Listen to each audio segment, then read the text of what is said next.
যখন মিনির বয়স 5 বছর ছিল তখনই তার মা জান মারা গিয়েছিল। কিছুদিন পরে মিনির বাবা রমেশ শর্মিলা নামে একজন মেয়ের সঙ্গে দ্বিতীয় বিবাহ করে। রমেশ বিয়ে এজন্য করেছিল যাতে সৎ মা মিনিকে নিজের মায়ের মতো ভালোবাসা দিয়ে লালন পালন করে তোলে। কিন্তু রমেশও 2 বছর পরে মারা গেল। এরপর মিনি বড্ড একা হয়ে গেল। মিনির সৎ মা শর্মিলা তার উপরে অনেক অত্যাচার করতে শুরু করলো। সে মিনিকে দিয়ে বাড়ির সমস্ত কাজ করায়, মিনিকে চাকরানির মতো বাড়িতে রেখেছিল।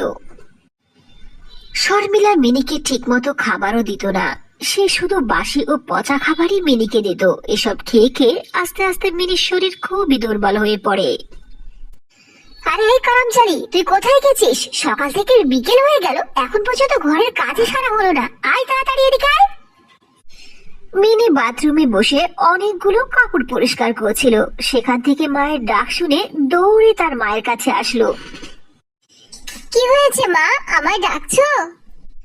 তোর মা বাবার মতো কি তুই মরে গিয়েছিলি যে আমার ডাক শুনতে পাচ্ছিস না? সে কখন থেকে ডাকছি, আমি বাইরে যাচ্ছি, ফিরতে দেরি হবে। এসে যেন দেখি বাড়ির সব কাজ হয়ে গেছে, নইলে তোর হাত দিয়ে থাকবে না। এ কথা বলে শর্মিলা বাহিরে চলে গেল।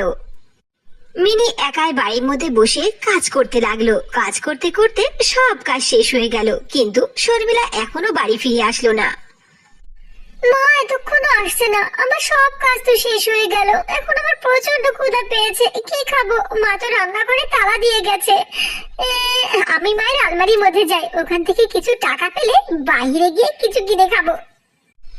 এসব চিন্তা করে মিনি তার মায়ের ঘরে গিয়ে আলমারি খুলতে কিছু টাকা দেখতে পেল। টাকা দেখে মিনি মনে মনে ভাবলো, আমি তো 10 টাকা পেয়েছি, এই টাকাগুলো নিয়ে রামু কাকুর দোকান থেকে কিছু খেয়ে আসি, মা বাড়ি ফেরার আগে আমি চলে আসব। এ কথা বলে মিনি সে 10 টাকা নিয়ে বাইরে গেল। রামুর দোকান থেকে 2টি সামোসা কিনে খেয়ে বাড়ি ফিরলো। বাড়ি ফিরতেই মিনি দেখলো বাড়ির গেটে তার সৎ মা শর্মিলা প্রচন্ড রেগে আগুন হয়ে দাঁড়িয়ে আছে। তাকে বলল, কারামজারি, আমি কখন থেকে অপেক্ষা করছি এখানে, আজ তুই যা করেছিস তোকে উচিত শিক্ষা দেব, যাতে তোর সারা জীবন মনে থাকে। কেন মা, আমি কি করেছি? ও, তুই ভেবেছিস যে আমি কিচ্ছু জানি না, তাই না? আমার আলমারির ভিতর থেকে টাকা চুরি হয়ে গেছে, আমি জানবো না? তুই বল, কেন আমার আলমারি থেকে টাকা চুরি করেছিস? তাড়াতাড়ি সত্য সত্য বলবি। মা, সকাল থেকে কিচ্ছু খাইনি, আমার খুব ক্ষুধা লেগেছিল, এজন্য আলমারি থেকে 10 টাকা নিয়ে আমি রামু কাকুর দোকানে গিয়ে সামোসা খেয়েছি। আমাকে ক্ষমা করে দাও মা, আমি আর জীবনে কখনো এমনটা করব না, আমার ভুল হয়েছে। মিনি অনেক হাত জোর করে ক্ষমা চাইলো, কিন্তু পাষাণ শর্মিলা কিছুতেই বুঝতে চাইলো না। সে ঘরের কোণে রাখা অনেক বড় একটি ডান্ডা দিয়ে মিনির হাতে অনেক পেটালো। ও মা, আমার খুব ব্যথা করছে, ও আমার হাত ফেটে তো রক্ত বের হয়ে যাবে, মা আমার লাগছে, আমাকে ছেড়ে দাও। মিনি খুবই চিৎকার করে কান্না করতে লাগলো। কর্মচারী, তুই আমার চোখের সামনে থেকে দূর হয়ে যা, যা। মিনি কান্না করতে করতে তার বাড়ির নিকটবর্তী একটি নদীর কাছে গিয়ে বসলো আর অনেকক্ষণ ধরে কান্না করলো। হঠাৎ করে মিনি শুনতে পেল চিৎকারের আওয়াজ। কে আছো? বাঁচাও! কে আমার আওয়াজ শুনতে পাচ্ছ? আমার কাছে আসো, আমাকে হেল্প করো, বাঁচাও, হেল্প মি! মিনি ওই আওয়াজকে তাক করে যেতে লাগলো। যেতে যেতে সে দেখতে পেল একজন আহত পরী। ওহো, এটা দেখছি পরী, আর পরীর গায়ে তো অনেক চোট, এই পরীকে হেল্প করা দরকার। মিনি পরীর ক্ষত স্থানে পট্টি বেঁধে দিল। এরপর মিনি পরীকে নিয়ে গেল একটি গাছের নিচে আর বসিয়ে বলল, আচ্ছা পরীজি, আপনি এখানে কেন? পরীরাজ্যে থাকা বাদ দিয়ে আর আপনার গায়ে এত চোট লেগেছে কেন? কিসের দাগ? কে আপনাকে আঘাত করেছে? বেটা, এক দুষ্ট ডাইনি আমার এই অবস্থা করেছে।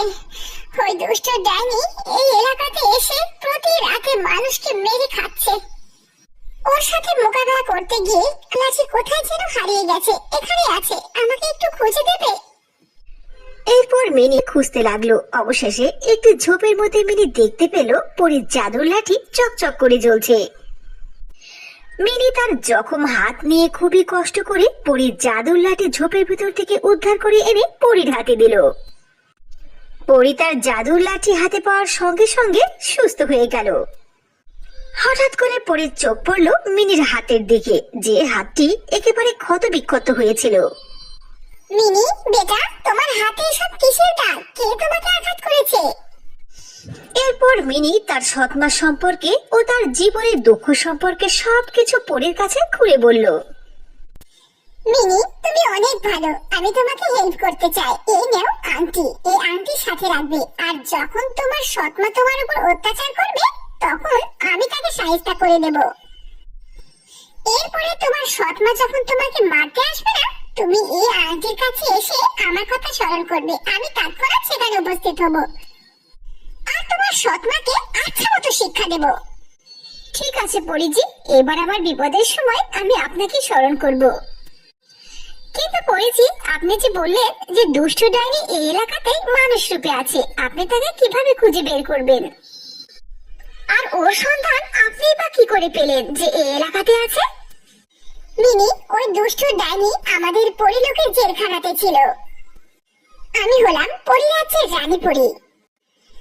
আমি ওকে মৃত্যুদণ্ড দেওয়ার জন্য যখন তার জেলে তালা খুলে দিয়েছিলাম, ওই সময় আমার হাত থেকে ছুটে পালিয়ে গিয়েছে। ঠিক তখন আমার ছড়ি দ্বারা আমি ওকে আঘাত করেছিলাম।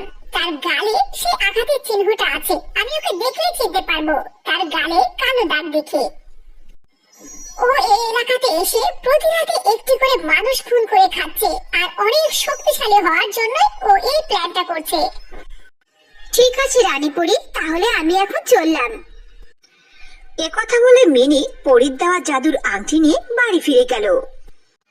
বাড়িতে গিয়ে মিনি রাতের খাবার রান্না করলো। তার মাকে খাবারের জন্য ডাকতে গিয়ে দেখলো তার সৎমা ঘুমিয়ে আছে। মা, মা, আরে মায়ের গায়ে যে দিচ্ছে কালো দাগ, পরি যেমনটা আমাকে বর্ণনা দিল ঠিক তেমন দাগ আমার সৎ মায়ের গালে। তাহলে কি সৎমা ডাইনি? আমি তো নিজের চোখে বিশ্বাস করতে পারছি না। মিনি প্রচন্ড ঘাবড়ে গেল। মিনি সেই রুম থেকে বের হয়ে তার ঘরে গেল। এরপর পরীর দেওয়া জাদুর আংটি হাতে পড়ে পরীকে স্মরণ করতে লাগলো। তৎক্ষণাৎ পরী সেখানে এসে উপস্থিত হলো। মিনি, কেন তুমি আমাকে স্মরণ করেছো? কি হয়েছে বলো? এরপর মিনি তার সৎ মায়ের গালের কালো দাগ সম্পর্কে রানীপরীকে সবকিছু খুলে বলল, আর রানীপরীকে নিয়ে গেল তার সৎ মায়ের কক্ষে। মিনি, এই তো সেই দুষ্ট ডাইনি যে আমাদের রাজ্য থেকে পালিয়ে এসেছে, আর তোমার সৎ মার সাথে মানুষের রূপ ধরে এখানে আছে। এরপর পরী তার জাদুর লাঠি ঘোরালো, আর তার শক্তি দ্বারা দুষ্ট ডাইনির হাত পা মুখ সবকিছু বেঁধে নিল। এই দুষ্ট ডাইনি, তুই কি ভেবেছিলি আমি তোর সন্ধান পাবো না? তুই এখানে আছিস আর প্রতি রাতে মানুষ খুন করে খাচ্ছিস শক্তিশালী হওয়ার জন্য। মিনির ছদ্মবেশী সৎমা অনেক চেষ্টা করলো রানীপুরীর হাত থেকে বাঁচার জন্য, কিন্তু সে ব্যর্থ হলো। রানীপুরী তার জাদু শক্তি দ্বারা মুখ থেকে আগুন নিক্ষেপ করে দিল দুষ্ট ডাইনির গায়ে। এতে দুষ্ট ডাইনি জ্বলে পুড়ে সেখানেই ছাই হয়ে গেল। এসব দেখে মিনি কান্না করতে লাগলো। পরেজি, পৃথিবীতে তো আমার কেউ নেই, সৎমা ছিল, তাও সে দুষ্ট ডাইনি মারা গেল। এখন আমি কার কাছে থাকবো?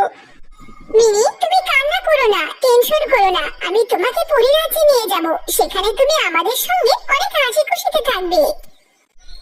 একথা বলে রানীপুরী তার জাদু শক্তি দ্বারা মিনিকে উড়িয়ে তার সঙ্গে পরিরাজ্যে নিয়ে গেল। মিনি তার বাকিটা জীবন পরিদের সঙ্গে সুখে শান্তিতে কাটিয়ে দিল।